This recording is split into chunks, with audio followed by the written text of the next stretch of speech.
Tema 13, método IPERC.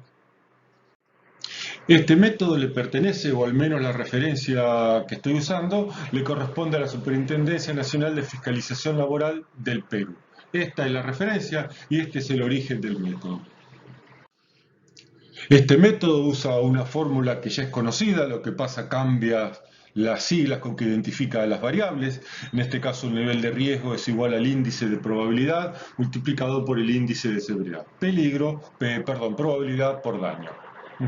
A diferencia de otros métodos que usan esta fórmula simple, pero en coincidencia también con otros tantos, el índice de probabilidad se amplía y es igual a el índice de personas expuestas, más el índice de capacitación y entrenamiento, más el índice de duración de la exposición, más el índice de efectividad de los controles.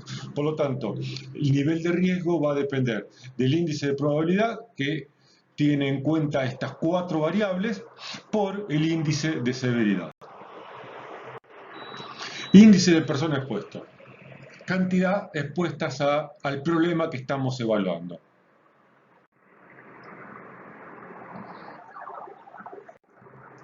Índice de capacitación y entrenamiento. Obviamente tiene en cuenta, valga la redundancia, el nivel de capacitación y entrenamiento que tiene el personal expuesto al problema.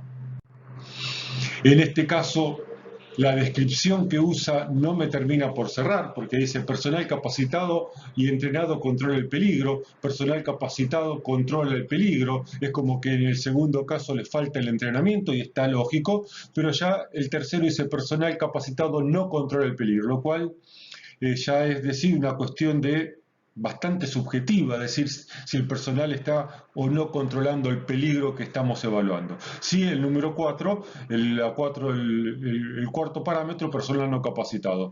Debería tener algunos ajustes si alguien quiere aplicar este método, de mi punto de vista, de mi humilde opinión. El índice de exposición define o tiene en cuenta cuánto tiempo está el trabajador expuesto a ese peligro en la jornada de trabajo. Y el índice de efectividad de los controles. Tiene en cuenta el grado de protección que tiene el trabajador.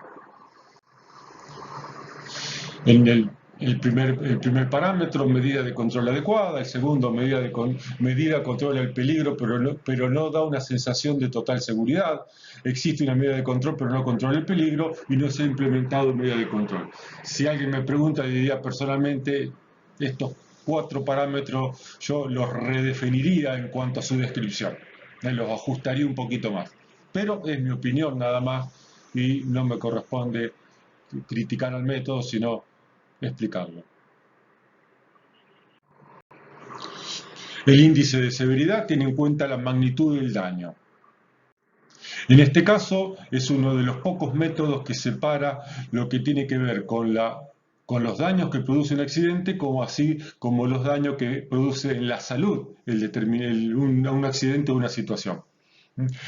Como en la mayoría de los casos donde el grado de consecuencia, el daño, tiene dos variables o más variables, como el método anterior que vimos, no se relaciona la valoración entre sí. Es una u otra, se toma la peor situación entre las dos.